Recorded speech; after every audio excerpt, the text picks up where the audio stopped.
Shalom and welcome to Code Searcher. Today, guys, I got Gil Broussard with me, and we're going to be talking about Planet 7X, the electric universe, and a plasma discharge.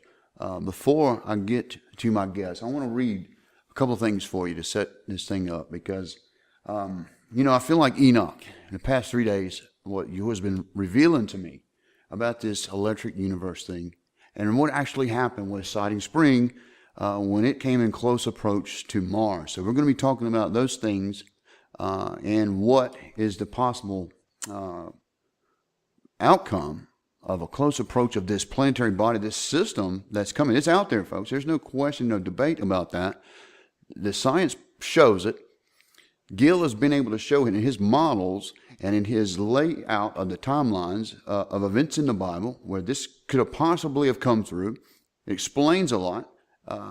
As well as evidence we can see on the Earth, as well as on other planets, that there's been something that's come through that's had a discharge with and a reaction with our planetary bodies that's perturbed planets in our solar system. And so we're going to be talking about that today. And I believe that there's places in the Bible, places in the book of Enoch, and we're going to be talking about Enoch a little bit here, that I believe addresses this. So let me just start in chapter 40 in the book of Enoch, where he says, "And after that I saw thousands of thousands, and 10,000s times 10,000. I saw a multitude beyond the number and reckoning, who stood before Yahuwah Zavaot. And on four sides of Yahuwah Zavaot I saw four presences, different from those that sleep not. And I learnt their names, for the angel went with me and made known to me their names and showed me all the hidden things." Now, Enoch was shown everything that was going to happen from the beginning to the end. Okay? So keep that in mind. "And I heard the voices of those four presents as they uttered praises before Yahuwah of glory. The four voices, bless Yahuwah Zavaot forever and ever. And the second voice I heard, bless the chosen one and the chosen ones who hang upon Yahuwah Zavaot. And in the third voice I heard, pray for and intercede for those who dwell on the earth, and supplicate in the name of Yahuwah Zavaot. And I heard the fourth voice, fending off the Satans and forbidding them to come before Yahuwah of spirits, to accuse them who dwell on the earth. And after that I asked the angel of Shalom, who went with me, to show me everything that is hidden. Who are these four presences, and which have I seen those words which I have heard written down? And he said to me, and this is Michael, the merciful and long-suffering. And second, who is set over the diseases and all the wounds of the children of men, is Raphael. And the third, who is over the powers, is Gabriel. And the fourth, who is set over the repentance and those who inherit eternal life, is Penuel." Now, Penuel is an interesting name, folks, because that in Hebrew means the face of El, the face of the Creator. "And these are the four angels of Yahuwah Zavaot, and the four voices I heard these days." Now listen to this. Going on to, because he was shown the sun, moon, and the stars and all their revolutions. But then he says here in chapter 43, "And I saw other lightnings and the stars of heaven, and how he called them by all their names, and they hearkened unto him. And I saw how they are weighed in a righteous balance according to their proportions of light. And I saw the width of their spaces in the day of their appearing, and how their revolution produces lightning." And how their revolutions produces lightning. Okay? "And I asked the angel who went and showed me what was hidden, and what are these things? And he said unto me, Yahuwah Zavaot has showed you their parabolic meaning their parable. And these are the names of the set apart ones who dwell on the earth and believe in the name of Yahuwah Zavaot forever and ever." And I also saw another phenomenon where, in regarding to lightnings, how some of the stars arise and become lightnings and cannot part with their new form. Now that's really interesting that Enoch was shown these things, because I believe, and this is a new debate that's really come to be pretty much a fact from what I see, the electric universe theory. Folks, I want to introduce Gil Broussard, who is a researcher an astronomer, and someone who has put together a vast amount of data and models showing that this planet 7X is there and will come into our solar system and will have an effect on this planet. Gil, welcome to Code Search. Well, thank you, Jonathan. It's a pleasure be on your show today. Yeah, brother. A lot of people want to know: is it going to be this year or next year? I know that as a researcher, we got to have a margin of error. When you're calculating, you may have to recalibrate. So, what are you thinking your best guess and estimate? Is it going to be this year? Well, if it's a scientific estimate, I give an estimate from 2013 to about 2030, somewhere in there. Like if you can predict a window of time that it would come in, especially if like it has 360 to 400 year orbit, and you can hit it within a 10-year orbit window without even seeing it, that would be hitting the target zone compared to science, in the science realm. Now, the Bible tends to narrow it down even further if we look at the biblical narrative. If we were to ask ourselves a simple question, would the Almighty tell us when, or would He leave us hanging in midair about this arrival of the planet? Well, there is a quote in the Bible where He says He'll give us a sign in the heaven. But I believe there is also another sign. He says for us to prepare food and supplies on a Sabbath and a Jubilee. Yeah. Mm-hmm. Well, if we look at the pre-signs before the arrival of this planet, which is CO6, you're looking at CO3, 4, and 5. Well, CO3 is economic collapse. CO4 is famine that's talked about in war. Yeah. So I would think that His people are warned already or prepared if they listen to His instructions and put food and supplies up for a Sabbath or Jubilee. So I would say that the arrival of this planet would be probably just the Passover after the Jubilee is finished now. Yeah. We didn't know if it was going to be the Sabbath or the Jubilee, but it looks like the Sabbath is clear. We don't have a sighting of it. And so there's a higher probability of it showing up this next March or April. And that's if man has got the Jubilee and the Sabbath correct. I was just about to say, Gil, because I've been following what the Orthodox do in Israel, and I do know that last year that the Temple Institute was talking about Adar Bet, or the extra month that they add into the year when you have a leap year. Now, they were doing that last year. Then again, I see this year Rabbi Glazerson doing videos where he's talking about Adar Bet. And so I was thinking, wow, what's going on here? You can't have Adar Bet twice in a row. So I discovered that there's even a division, even in the Judaism, of agreement. Some cannot agree that we were in a sabbatical year, and some think that we're in the Jubilee. So it's just like in Christian bodies, that there's division on when we are and things like that. So they don't even know themselves absolute. And I do know this, in the past few years when they're calling it for Rosh Hashanah going by Hallel, they've been wrong by 24 hours or so. So there is discrepancies in some of man's measurements and documenting of time. So if the Jubilee is next year, so it would postpone this thing or looking for, or the calculations of it by at least whatever that time is. Is that correct, Gil? Correct. If we stick with the biblical narrative and don't allow man to make any changes, in Psalms, when Isaiah is speaking, this was during the time of Hezekiah, when the shadow went backwards. Right. The calendar year changed from 360 to 365 and a quarter days. And Isaiah writes in Psalms, because Psalms is actually, I think, 4 or 5 books. It wasn't all written by David. And Isaiah writes down that now the seasons are attached to the sighting of the new moon. So that's what we're supposed to be following, not Helia, that Yeah. that rabbi that changed the method and going to a straight counting method, because they're not using a lunar and waiting for the ripeness of the barley as it's been instructed in the Torah, because you're not supposed to use old grain.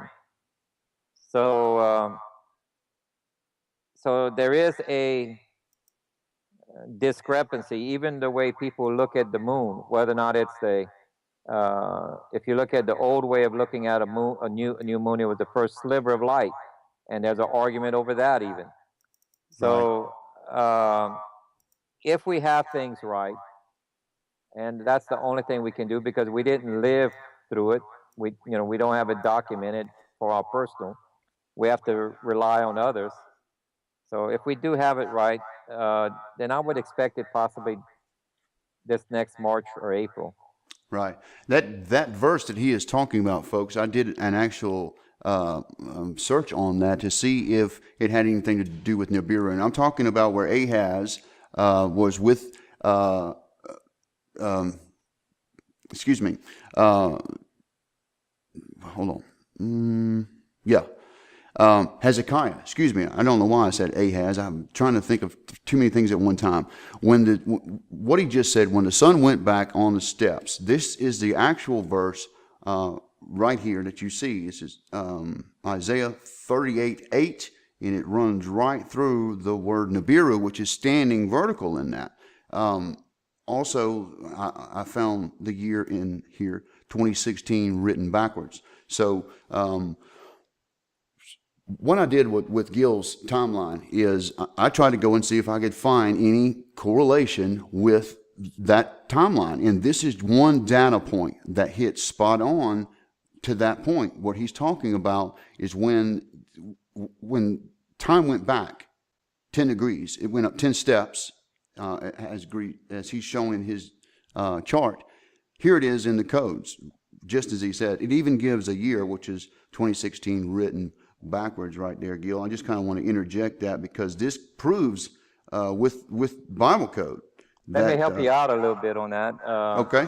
Several other countries at the time changed their calendar within the next 5 years of that, because all of the other countries at that time had a 360-day year. Now, what happened is that this planet passed close enough to Earth where it caused us to tilt, which is the shadow going backwards on steps. I know in the King James it says a sundial, but that's not what it says in the Hebrew. The shadow went back on steps. A north to east swing would not have worked. All of the oceans would have emptied out onto the continents, and there's no mention of that. But a north to south tilt of 26 to 28 degrees has been proven 3 to 4 times in the Bible.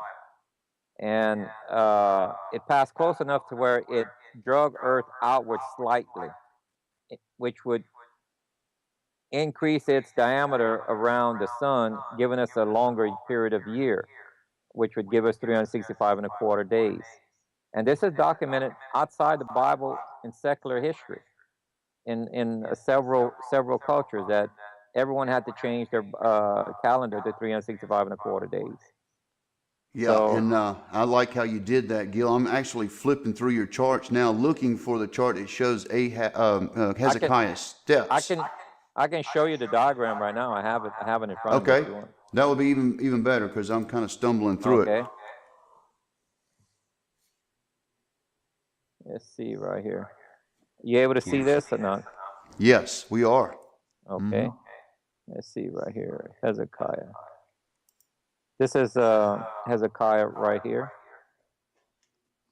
And that's what he's talking about, folks. And that is what I just showed you in the codes, that it's encoded there. And not only that, this is pulled from one of the tables that Rabbi Gladerson did, because he showed you one that had out of Numbers, or where it says, "I will see him, but not now; observe him, but not near. A star shall come out of Jacob; a scepter shall rise out of Israel, and shall smite the corners of Moab, and destroys all the sons of Sheth."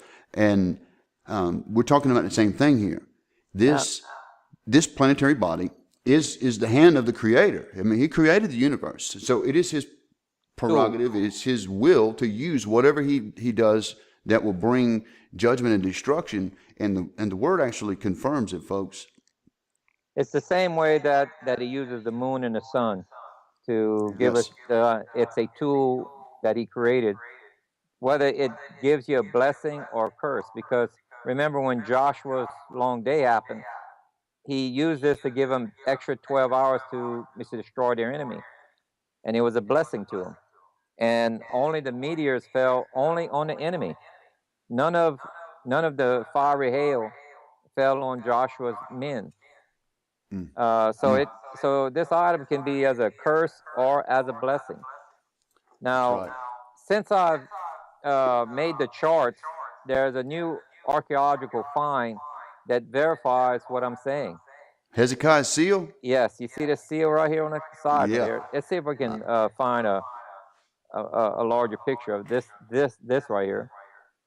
This is Hezekiah's seal. It's found just recently, and it shows a winged disc. Now, a lot of people say, "Oh, well, that's a pagan symbol." All right, and what I was just trying to tell you before we had the little glitch there is that writing that's on that thing is Paleo Hebrew. So that's an amazing find. Correct. It's I think it's one of the only seals that they've ever found for Hezekiah. Wow. And that was just recent that they just found this, huh? Yes. It was a find that they didn't expect. They found it in the when the Muslims have cleared out some of the area. Well, actually, it's the southeast corner of the Temple Mount, off of the corner where around David's area, where they had I think a fire. Yeah. That burned a lot of scrolls, and what it did, it fired the clay, making it very hard, and that's how come we have it still, because the fire had to make it into a pottery, basically. That's amazing.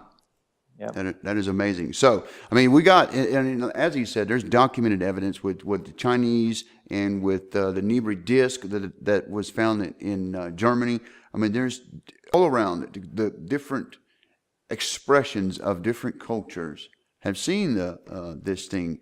But what I wanted to get it into, folks, because this is not a debate of whether Planet X is real or not, or if other cultures have seen it, but what is exactly plasma discharge and electric universe. I mean, Gil, you were telling me last night that you were a former welder. You know about plasma welders, arc welding, and things like that. Can you give us just a kind of an idea of what plasma is and what we're talking about here? Well, plasma is the fourth state of matter. And yes, in the welding and the fabrication field, they use plasma to cut steel or stainless or any other type of metal, as long as it can conduct electrical current. Electrical. Yeah, electrical current, then it's able to be... plasma is able to be used to cut. Yeah. Now I can tell you, folks, so I've seen these torches cut through, solid sheets of steel. It'll turn this steel into liquid, and it liquefies it into molten steel with the intense heat that takes place. Now, why are we talking about this? This is the thing. Last year, as I said, Siding Spring came by. There were these scientists. We were following in the codes, and there were these scientists at the observatory Siding Spring in Australia, and they were talking about the electric universe. Now, they were expecting a static discharge, a plasma discharge. They were not expecting a deep impact, which I had called it that way based on the word collides in the codes. We had also found plasma discharge. Now, I had no idea what that was. Paul Hansen at the Siding Spring Observatory asked me. He said that he had talked to those scientists and they were curious. if I was searching the codes, if plasma discharge was there, because that's what they were looking for. We found it.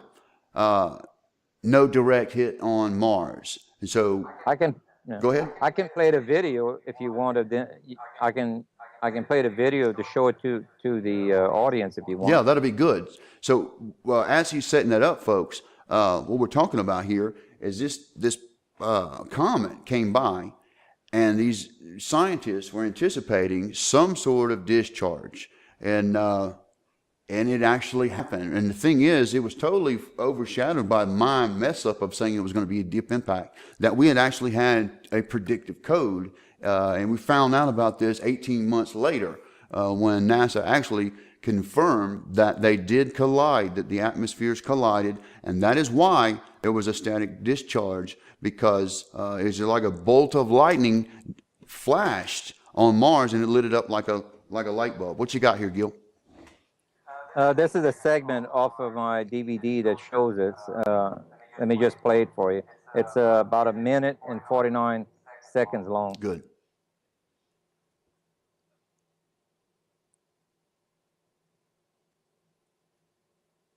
We don't have sound on this end, Gil, on this. Here we go. The electrical hold on.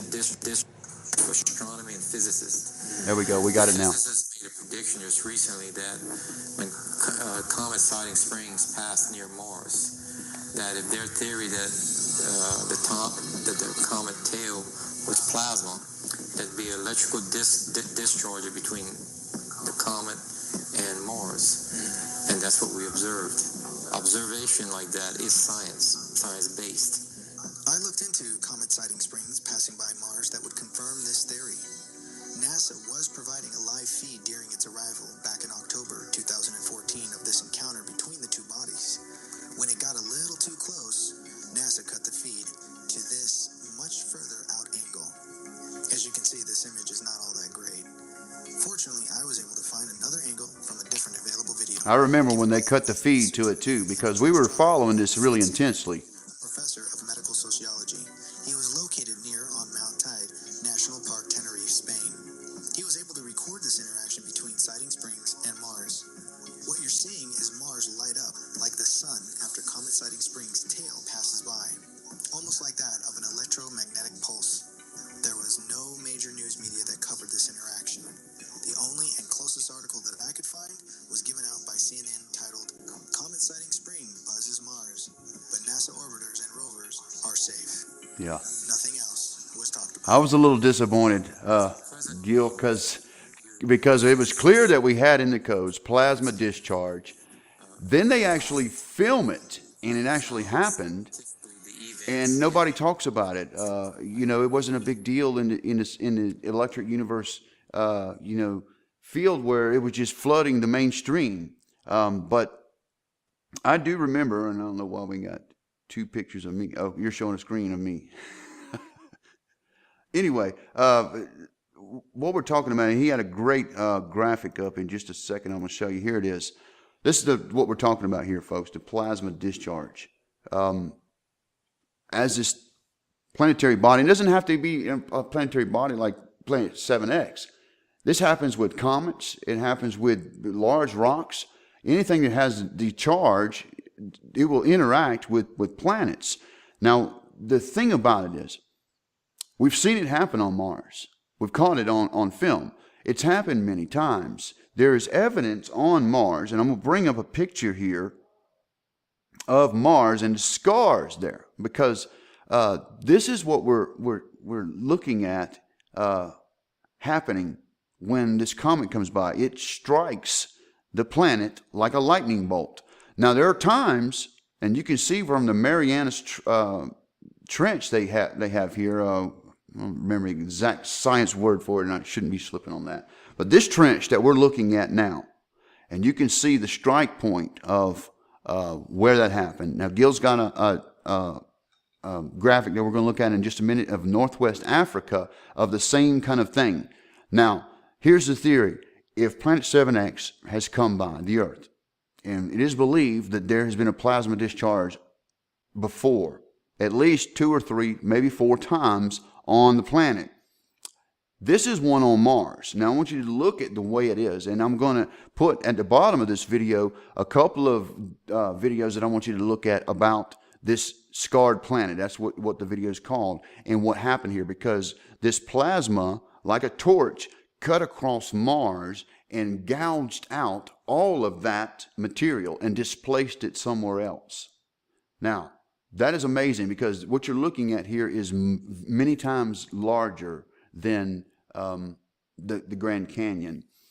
You can see a pattern here of a spiral. You can see how it spirals this way and back out that way. You can see the same pattern on the Earth. Gil's got a graphic and I've got one. I'm going to pull the one I got up first, and then Gil, I want you to pull up that one with Northwest Africa and show that. Actually, I'll let Google Earth go because the CPU was crashing. But there's one in Colorado. The video down at the bottom of this video we're doing covers that, and you'll be able to see it there. But Gil, can you bring that graphic up of Northwest Africa? Here we go. I have it up. Okay, here we go.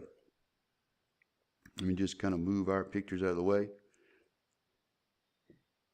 And that's the point we're talking about right there. And Gil believes this is a clear indication of a plasma discharge. Now, it's happened on the Earth before. The place I'm talking about is on the other side in Colorado, Utah, and New Mexico, Arizona area. But yeah, look at that. And you can see as this chart shows, and I wish I could show you the ones in Colorado, but you could see those valleys and that design there. It looks kind of like lightning. That has a term, Lichtenberg, and what is the other?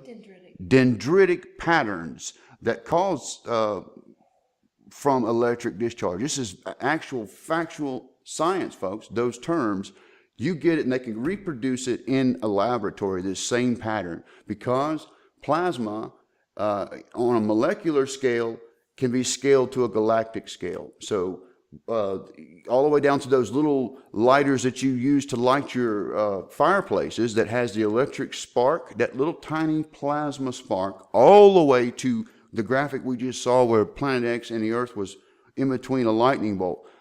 Plasma is scalable to a galactic scale, folks, and what we're seeing here in the Richat structure is a 30-mile across bolt of lightning struck the Earth. That's a plasma discharge. Now, anybody that was on the Earth at that time, what do you think happened, Gil? If there was civilization, would they have known this on the other side of the Earth? Well, I think it was recorded by the Greeks. Now, whether or not they had ships that saw it or what, I'm sure half of the globe saw the event. Yeah. But I think it's the Greeks that said Zeus, With the lightning bolt. Zeus would cast lightnings that would melt mountains. And that's what this thing does, folks. That's my point. Plasma will melt mountains like butter, like wax, like the scripture says. He will. Go ahead. On the northeast corner of this structure, it vaporized about 300 foot of a mountain area there. Wow. And remember, it's not digging. It's actually vaporizing the rock turning it into plasma form, and breaking the atoms down into elemental form, and it creates a micro dust, micro particles, and they can also be toxic in that form. But yes, it is misrecorded through history. I think this may have happened during the time of Hezekiah. I'm lacking the proof to say conclusively that is that, but I believe it is. Wow. I was trying to bring up Google Earth because I was going to show it, but I had to close it out just a minute ago, folks, because my computer is overloading with everything I got open. But there is a huge spot in the area I was just talking about, and I've actually drove through that area. And if you look at this picture that he's got up, and you can see the different colors, and there's burn marks, and the same thing with Mars. There's actual areas that looks burned and scorching. Now, I've gone through the area in Colorado and Utah where this one scientist, Michael Steinbacher, who passed away, by the way, had this theory of plasma geology formation from a plasma discharge. And these are some of the same scientists that were following Siding Spring and what was going on with Mars. And, and I've been out there and I've seen the scorch marks in some of that rocks. And we're going to go out and get some footage of that sometime here in the next couple of weeks. And I'm going to show you what I'm talking about, because on a galactic scale, some of this, I mean, how long do you think this took for this crater to be formed, or even, some of the gouging we see on Mars, Gil? Seconds? Does this happen in seconds? No, it was in minutes. It was in minutes. Because at the speed this object would be traveling about 88,000 miles an hour, crossing our path. So it's only when the 2 points get close enough that charge is arcing, kind of like a welder's arc. As long as that distance is there, it is going to continue to arc until the span gets greater, gets too large for it to make the arc. But it's probably in minutes. Yeah, minutes. In minutes. So my point here is, this cataclysmic event can happen in minutes and do immense damage. Not only a plasma discharge, but this planet is going to tilt some 1,800 miles, as Gil was telling me, with winds. How fast are these winds we're talking, Gil? Well, if it tilts 26 to 28 degrees, that is just like it's been misrecorded at least 3 times in its past. Well, that's roughly 1,800 miles of its surface, and that would happen within about a 6-hour period. So if you do the calcs, that's roughly about 300 mile an hour movement, 300 miles moving every hour. Now,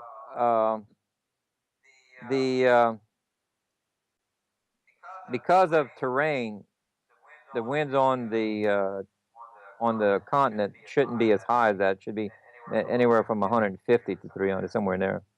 But on open oceans, you're going to have extreme high tidal waves, as well as the movement of the Earth moving in the direction that it's not used to. You have extreme flooding happening.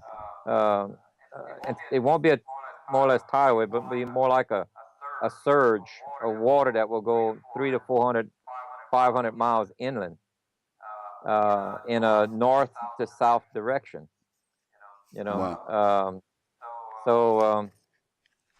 I just wanted to read, Gil, as we were talking earlier, chapter 7, verse 1 of Revelation, where it talks about 4 angels that are dispatched to the 4 corners, and they are holding back the winds. And it says here, and after these things I saw 4 heavenly messengers standing on the 4 corners of the world, holding the 4 winds of the world, that the wind should not blow on the world or the sea or on any tree.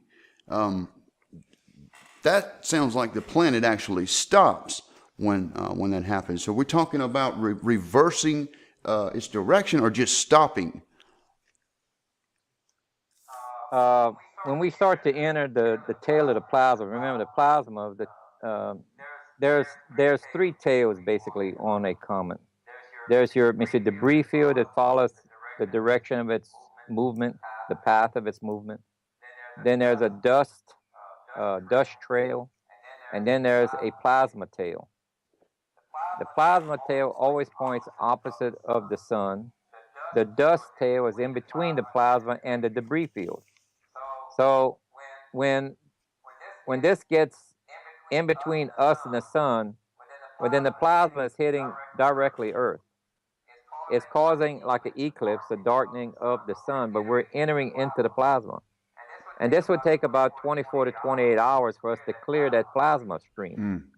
So as we're entering deeper and deeper into that plasma, our rotational speed is slowing down by 3.5 to 4.5%, compounded hourly.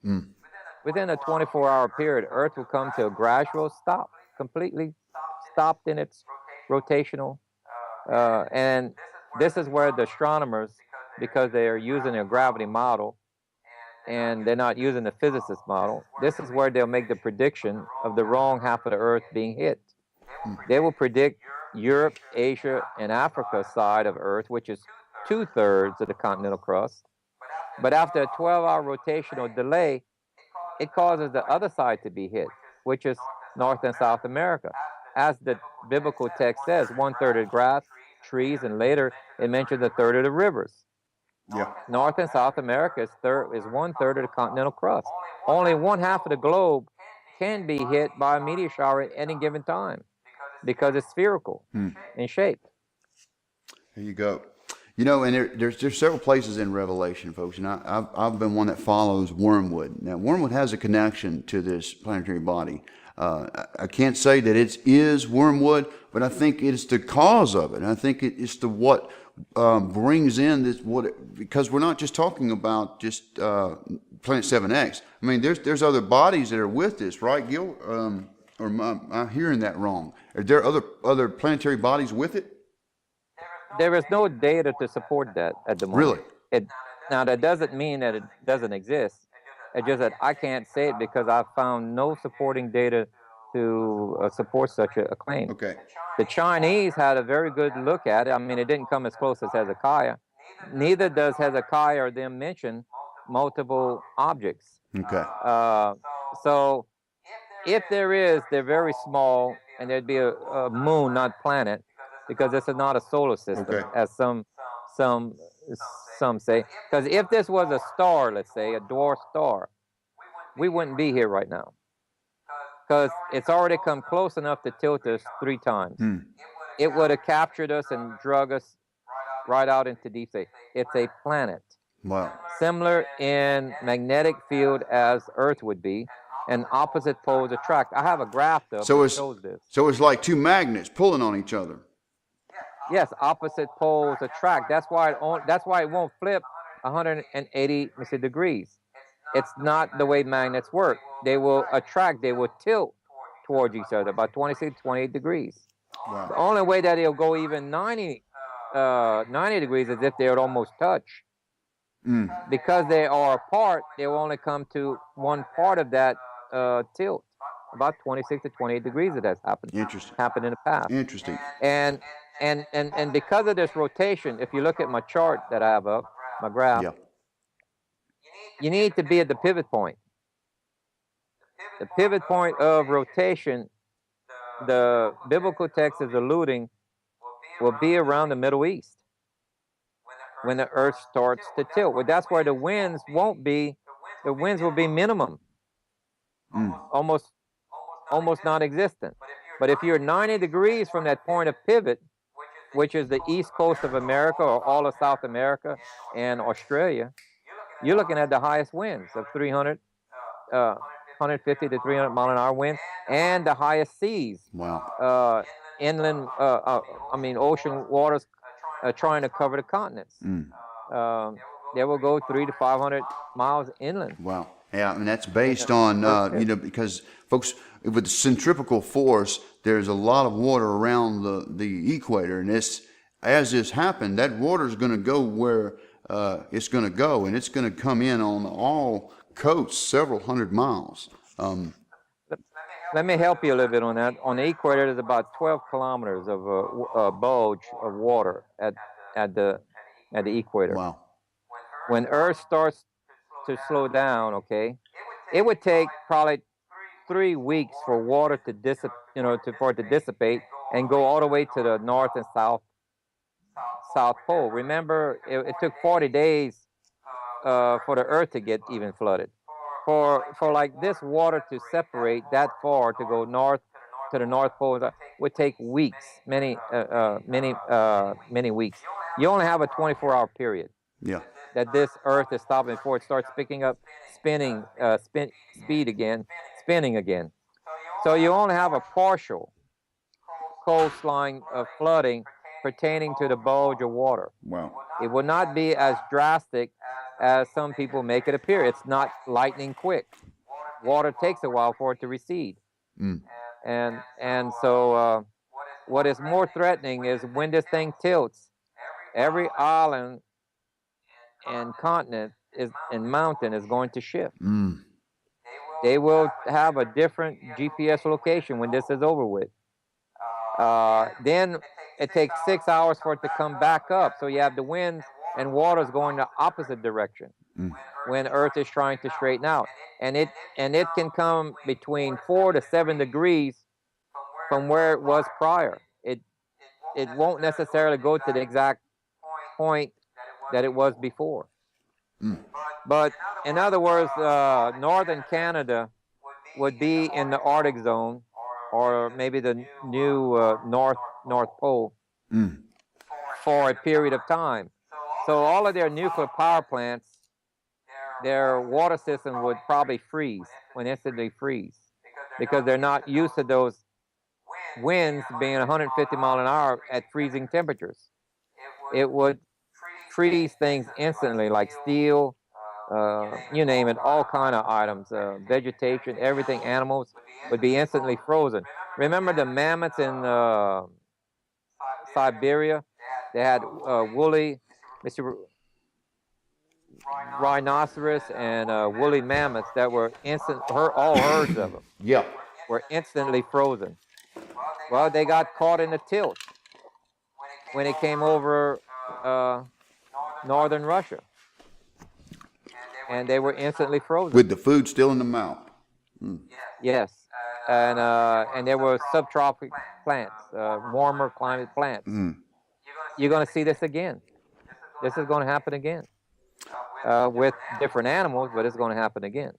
We're also going to have hailstones that are going to rain down. Now, I was mentioning earlier about wormwood, and that is chapter 8. And this is different things going on in Revelation, but by the time you get to chapter 17, it says here, and there came one of the 7 heavenly mangers who had 16 verse 21. I don't know why I have my finger on that. And there fell upon men a great hail out of the Shamayim, every stone about a weight of a talent, and men blasphemed Yahuwah because of the plague of the hail, and for the plague it was exceedingly great. So even in chapter 17, several chapters after 8, we are seeing things rain down on the earth. Gil was just talking about Sodom and Gomorrah and Joshua's long day. And what happened there with... we have some new evidence for that too as well. Some new archaeological evidence that they found just recently. Really? I think I saw you posting an update on Facebook with some stuff. Right. They found the actual site of Sodom and Gomorrah. Remember how I had I had connected the dots that Lot's wife was vaporized, and it was man's description when they came back looking for her. When they saw her shadow, they obviously said she was turned to a stone. And remember how the angel said we can't destroy the city unless you get to a place of safety, a certain distance away. Well, they found the old town of Sodom and Gomorrah. There's Steve Collins of the Trinity University. He's an archaeologist that studied the biblical text, and he said that the text does not describe it being south of the Dead Sea. That it actually describes it being north of the Dead Sea in a circular valley region. And so he started looking for it, and he actually found it. Wow. And this is where it is. It's on the side of Jordan, north of the Dead Sea, called Tel Haman. And this is it right here. This is the old debris field of Solomon and Gomorrah, because it was about 55 acres big. It's one of the largest cities of the time period. They had estimate, and it's I think the largest city that's ever been found for that time. Wow. And they did some artist rendering of what they found, and this is the site right here, showing the dig, and they found the gate where the two angels walked through, Wow. and where Lot met them.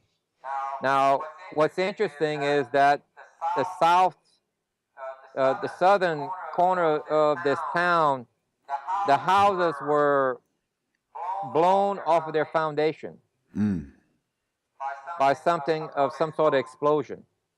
Then there's a layer of ash. They even found skeletons where people were thrown against the wall so violently it shattered their bones.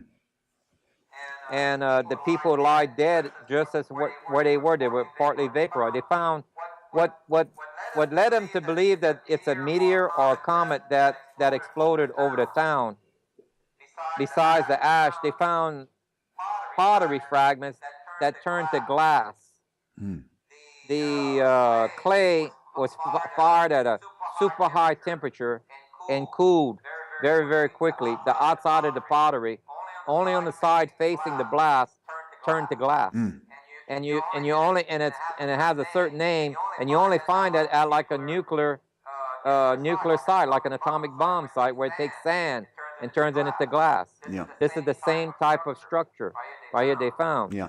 So they were able to estimate that this was a comet or meteor that destroyed the town, just as we said, over a year and a half ago. And are you able to see this right in this picture? We can see that. Well, what's interesting, at this same site, they found the world's oldest homosexual couple in the ruins. Wow. Proving out what the Bible was saying all along. Again. 2 male skeletons laying there, and that's how they died, folks. Yep. That's how they died. In their sin. That's how they were destroyed, just like you see them. 5,000-year-old.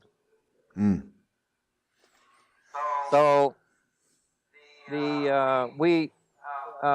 most people made a grave error in not taking the biblical stories more factual. Maybe we were lacking some of the science to explain this about 15 years ago. Because 15 years ago, we tried to do these calculations. We would fail because we used a gravity ruled universe. Yeah. Gravity ruled universe doesn't calculate well at all. But the plasma or electromagnetic universe, all of this is calculating correct. Yeah. And they didn't know the science. Okay, only with a gravity ruled universe, a magnetic ruled universe, can the Earth tilt, and that the plasma tail can cause the Earth to slow down in its rotation. All of the symptoms that they said right here in the storylines prove out with the same model. The same model we found in the Chinese, Japanese, and Korean records. We do an overlay to the biblical records, and it proves it out. The model is exact. Yeah. I've seen them, and I could see where you put a lot of time in researching this and looking for the evidence there. And that's what I was talking about, looking for the evidence of this coming by before. We're seeing in the Bible, we're seeing places like Northwest Africa and places in the Southwest where is apparent there's some sort of plasma. And I said on a video promoting this interview last night about the Grand Canyon and how I felt like it was probably created in a matter of, I said seconds, but as you said, probably was minutes that all this gouging and plasma discharge takes place. This blows out of the water the evolutionist theory that the Earth and everything took millions and millions and millions of years to develop. And I was one that thought that what I saw in Colorado when I drove through there probably happened during the flood, with the washing away of water very quickly. I think Kent Hovind did an experiment where he showed that those kind of canyons and things can be formed with a huge amount of water rushing in and washing away debris. Now I'm kind of believe that it happened with a plasma discharge based on the research I've seen on Dr. Steinbacher's research. I actually believe that it's really both. I believe the plasma carved about half of the canyon out in depth until it hit the earthen dam that was holding back the water. When it hit that dam, it released the water, and the water did the other half of the carving. Wow. So I think we have multiple events that are overlapping, and that's what I believe That's it an is. amazing theory, and it could very well be because there was something that caused an effect of this event that took place, whether it manifests with plasma discharge and actually opening up the earth and releasing water out of it. Only Yahuwah knows these kind of secrets, but we're seeing the scientific evidence of biblical truth in this, folks. So, and I know they've been talking about Nibiru and, all the Anunnaki and all that stuff with Zechariah Stitchin, but don't let things convolute the facts of what's going on here, because you will see that in everything. Even when I'm doing Bible codes, you'll have others that will come in to sow misinformation or to bring their own theories or opinions to it, and and it kind of dilutes what I'm doing here, or even when they're showing things that are not necessarily thought out or researched, and it seems to contradict. That is the whole plan, and I think that's what we got with Zechariah Stitchins and his interpretation of the Sumerian tablets about these Anunnaki. Now, I'm not saying there weren't some Sumerian tablets. This came from the sons of Shem in Samaria. So this actually came from the Bible. It didn't come from the Sumerians. Shem came from Noah. The Sumerians came from Shem. So they got the flood story from Noah's son. There wasn't, because some people say, well, how do you got the Sumerian text outdates the Bible? So how do you reconcile it? That's how. This was a son of Shem. The sons of Shem were telling the story, and that's how you got the Sumerian text of what was going on. So let's be clear about that. Also, if I can help you out on one point here, there was a flood, a local flood, slightly before Noah's time. It was the flood of Cain, and you can see it here at this beginning. That was a local flood, a river flood, and it killed a third of the population at the time. Okay, and some people mix that flood with the global flood, which is Noah's flood, but they're not to be mixed up, and that might be the flood that the Sumerians get it. ancient Sumerians are mentioning, but people don't realize they had fictional tales all throughout history. Fiction is not a modern thing. You have to determine, can you put science and back up what they're saying? The answer is no. And then this claim for 3,600. See, all of the Sumerian tablets are numbered and labeled. And it's quite easy when you find something important that say on tablet such and such, on the right, left corner, whatever, that it says this. Stitchin never qualified where he found Right, 3,600 and that's my years. point. This was a man that was taking evidence and mixing in his own interpretation, his own truth into it, and now we've convoluted and diluted the bigger picture of what's really going on. And then people were, that's Anunnaki, that's Stitchin. Nibiru's not in the Bible, and I just showed you Nibiru is coded there. Darla was just showing me earlier about the Ethiopic text. They talk about the throne of Yahuwah, the throne of God, and in the word there is very similar to Nibiru in Ethiopic. So they were, ancient people were calling the throne of El Nibiru. So that's really interesting that they were using that word in Ethiopic text, not just Sumerian, Ethiopic. This is Africa. Ethiopia, yep. We also have another archaeological find that's been sitting in the London Museum, I believe, for many centuries. and well, at least at least a century or so, was and this was during Babylon. Remember the Tower Yeah. of Babel, and now we can prove a little bit better that it was a meteor or our planet. You look at this object that they found; it shows three large sun-like objects at the top of this uh, tower, which is the Tower of Babel, and they're all equal size. They're not, so they had misidentified one of them as the moon and one as the sun. The other one has to be a planet also, or some type of planet for it to be equal to that Yeah. size. And this is exactly what our planet X, 7X, would be looking like if it was at a given distance.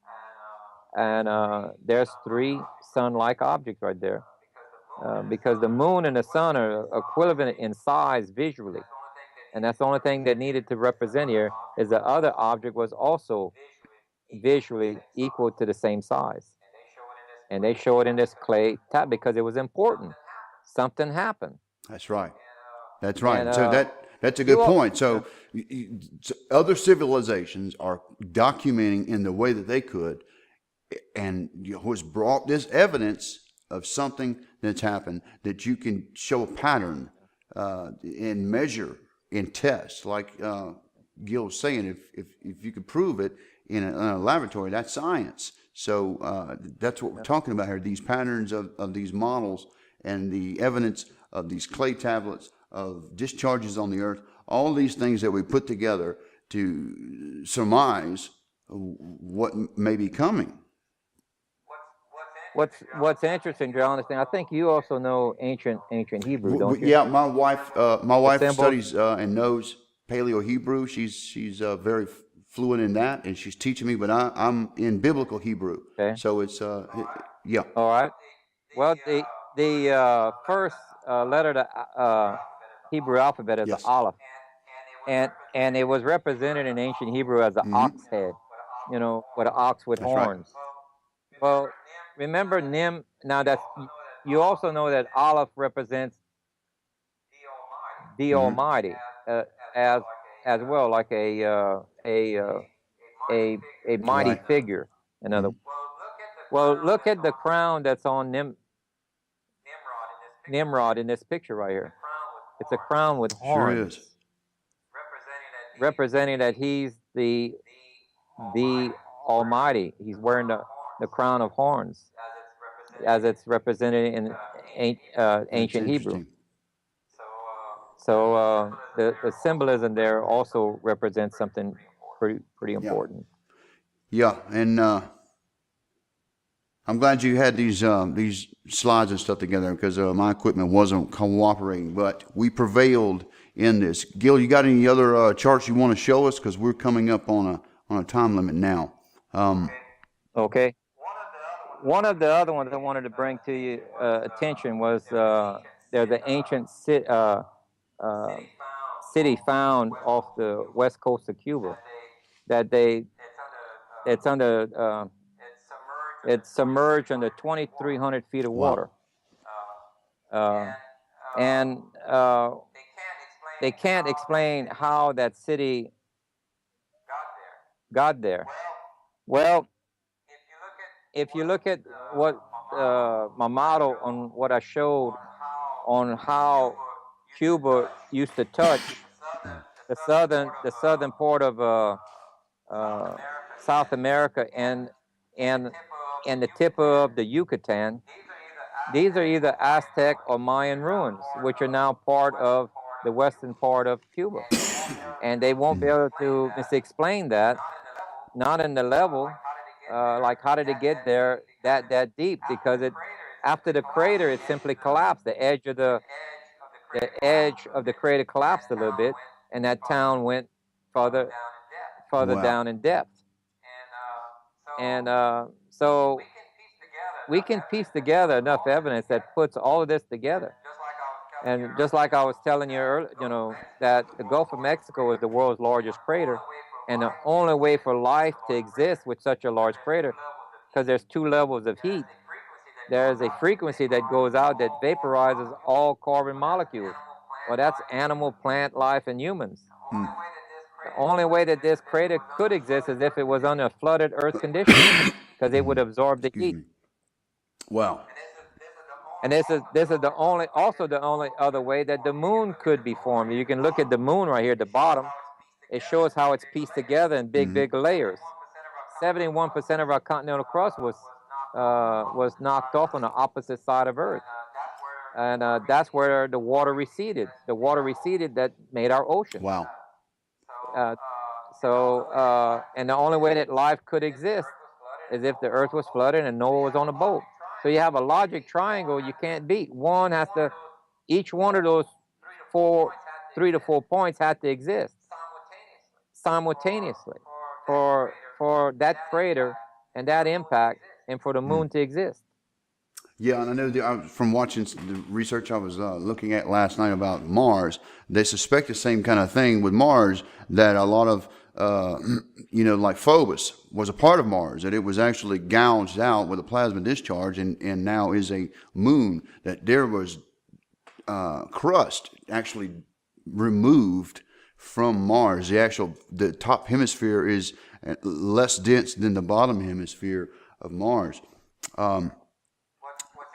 What's interesting about 94% of all of its craters, at least the impact, is in the southern half of Mars. Right.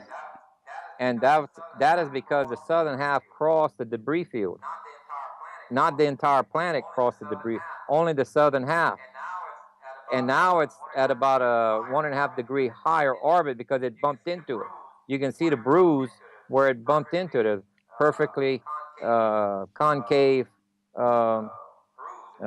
bruise, if you want to call it. Yeah. On the opposite side of that Wow. scar, you can see it. Yeah. So heavy things to consider, folks. Not trying to spread fear here. I'm trying to be, truthful with you. I mean, the government are digging tunnels. They're making preparations. You should be making preparations. Do not listen. I'm all for a rapture, but don't depend on that being your only option. You need to prepare for terrible things coming on this earth. Okay? So it's not about trying to scare people. It's being real with you. There are real things happening in this world that can be confirmed, that can be shown in the codes. And the codes are just recently, we're batting 1,000 again, based on the information that came back. The codes showed it happened. It's also showing that this Planet 7X, Nibiru wormwood, is very real, and it's out there somewhere. They're chemtrailing and trying to hide that from you.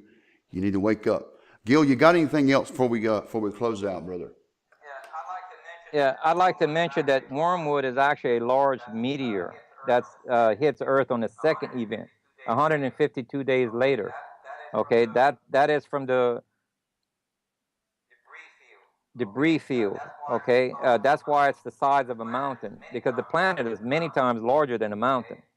Okay, so that's in March, the planet passing, but 152 to 150 days later is where wormwood hits the Earth. It hits it so hard that Earth wobbles like a drunkard, like a hut in the wind, and every island and mountain. That's Isaiah 24, folks. If you want to go and check that out, and I'm going to compile all the scripture that I think pertains to this event and day in another broadcast. But Gil, thank you for being my guest today and giving us some information and updating us, folks. Gil's been sick and took the time to do this with me, and I really appreciate that. Gil, thank you, brother. Well, thank you for having me, and it's a pleasure. All right. Gil Broussard, everyone. All right. Bye-bye, Jonathan. All right, so that was Gil Broussard with us today. Folks, we're looking at, again, Mars, the surface here. Now, the reason why I'm taking the time at the end of this video to splice in what I wasn't able to show you on Google Earth. Also, because I want to read a couple of other things in Enoch that pertain. And I know that realize that some of you may have not read Enoch. So there's some of this that you possibly are wondering, why is he talking about Enoch? Guys, Enoch was shown everything that was going to happen. He makes mention of some things that go hand in hand with Daniel and Revelation. Let me just read what I want to read, and then I will show you what I'm going to show you on Mars and on our own planet. In the second vision which he saw, the vision of wisdom, which Hanok, the son of Yared, the son of Malahalel, the son of Canaan, the son of Enosh, the son of Shet, the son of Adam, saw. And this is the beginning of the words of wisdom, which I lifted up my voice to speak and to say those things which dwell on the, to those things which to those that dwell on the earth. Hear, you men of old, see ye that come after. He's talking about the people of the end times here. The set apart ones, which I speak before Yahuwah Sabaoth.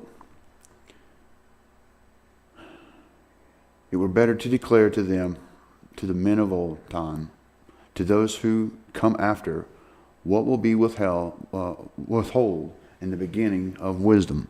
Till the present day, such wisdom has never been given by Yahuwah Zavaot, as I received according to my insight, according to the good pleasure of Yahuwah Zavaot, by whom the lot of eternal life was given to me. Now 3 parables are imparted to me, and I lifted up my voice and recounted them to those that dwell on the earth. He's talking to us here, folks. When the congregation of the righteous shall appear, and the sinners shall be judged for their sins, and shall be driven from the face of the earth. And when the righteous one shall appear before the eyes of the righteous, when the chosen works hang upon Yahuwah Zavaot, the light shall appear to the righteous and the chosen who dwell on the earth.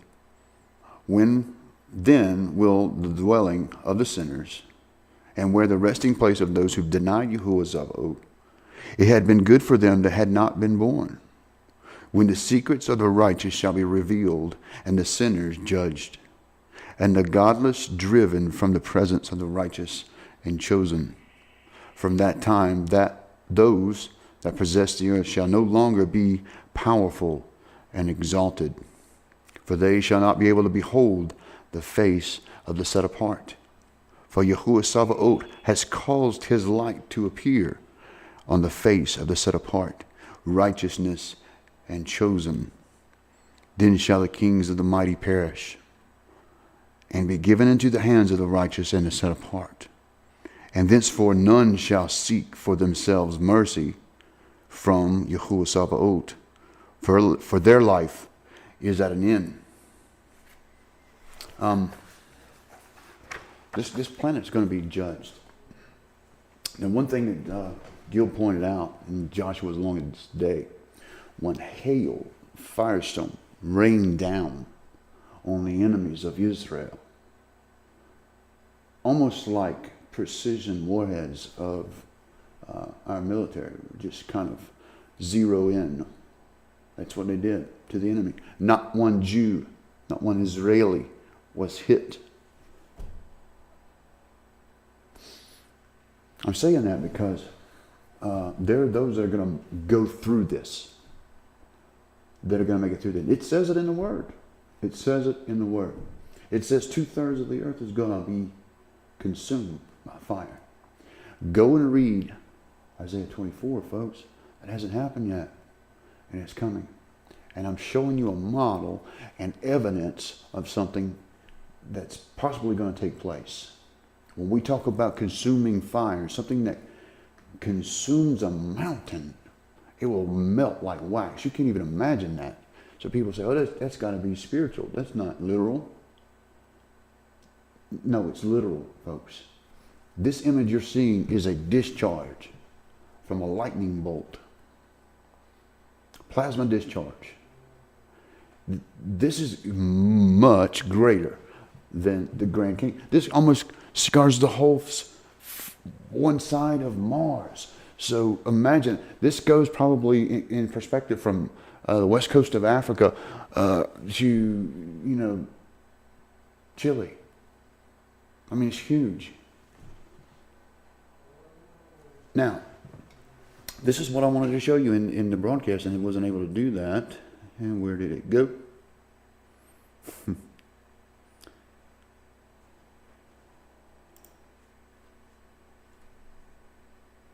Right here, Google Maps. This area right here, folks. Now, I want you to see, and then this may not make sense unless you watch the Thunderbolts documentary, because these patterns that we're talking about, the Dandridge and the I should have wrote the Fruchtenbaum, I think it is. Patterns. Anyway, you'll see in the documentary, these are the same patterns. It's the very same patterns in Mars, particularly this scalloping that happens right here in this area. This scientist that you'll see talks about this particular scar. And this is scarring on our own planet. Excuse me, our very own country. And I think some of you are going to be surprised at where this is, because I haven't revealed that yet. Visually, I did in the broadcast here, but you can see it's a round area. This is absolutely, in the scientist theory, this is exactly where the plasma bolt struck, and it dragged, so it pulled, and all of these tributaries and things like that that you see happened in a matter of minutes. All this stuff, and it can be replicated in a laboratory, folks. This is not science fiction. This is real. This area, and all the mountains, all the valleys, all the canyons, all of this, for hundreds and hundreds and hundreds of miles, happened with the hand of Yahuwah when he caused plasma to rain down. This is the fire of Yahuwah. Okay? So I'm going to back it out just to give you a perspective of what this is. This is the four corners in this area of Utah, Colorado, Arizona, and Mexico. So what are you saying here, Code Searcher? All of this patterns you see here, this leoparding pattern, all the way down to where, and you can see this circle there, and this bleeding off to one side. All of this can be replicated to scale in a laboratory with plasma. That means it is a high probability that all of these mountains and valleys and canyons came from a plasma discharge. And it even has the spiral pattern on Mars that I showed you before. And let me show you. If this is the central point, and you'll see this as well in that documentary, the spiral pattern goes up and this way and back down and that way, like a spiral galaxy. And here is the direct hit, right there, direct hit. So these Rocky Mountains that supposedly took thousands and thousands and thousands of years to develop, Yahuwah did it in a matter of minutes. I think it's seconds, but Gil thinks it's more minutes. That looks like a bolt instead of an arcing like the scar on Mars. That's an awesome thought, folks. This blows the evolution hoax out of the water. And it could happen again very soon with the passing of this planet, because this is what took place. Guild also showed us one in northwest Africa. There's another area, and I think that's it right there, if I'm not mistaken. I may be wrong, but it's a vast area. Anyway, it's happened before, and it could be 2 other places on Earth. If we can't find them, I said, well, where would we be looking? It would probably be on the upper hemisphere, and it could be a water hit as well, Gil thinks. So we may see evidence of that on the bottom of the sea floor in such a spiral pattern. I kind of looked at this area and thought maybe, but I'm not sure. That's speculation here on that. But it's an awesome thought, folks. This Earth has been struck by a plasma discharge, at least since, that we can tell, from evidence, from visual evidence, at least twice before. And there you go. If you like the video or the content, you don't necessarily have to like me. Subscribe, give me a thumbs up, share the video, and tell your friends. We gotta get the word out, because if you haven't been following this channel, folks, something very amazing happened in the past couple of weeks. Has been really exhilarating for me. It's reigniting a passion in research, and that's why I said in the broadcast I felt like what Enoch must have felt like on a certain scale of all the things that he's been showing me. Now this is, I believe, solid. I'm confident in that. We will see some earth changes. They are buying land in the interior and in the mountains where I am, because I'm actually in this area. The government's got underground bunkers, and I've seen them. I've seen an entrance to one. I'm trying to get to one soon and get some information to you, show you. This is not a joke. And I've seen reports, I don't know that it be true, there's a whole catacomb of superhighways under the United States, a whole nother United States underground. Why? It's because of what I'm telling you, folks. And I may look like a wacky YouTuber talking about doomsday stuff, but that's okay. I'm just trying to show you science and proof to you the Bible, and the prophecies therein are accurate and true. And this world is going to be judged.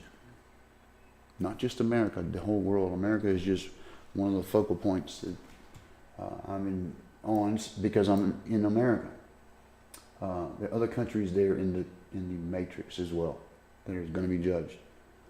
So, Yahuwah bless you and keep you.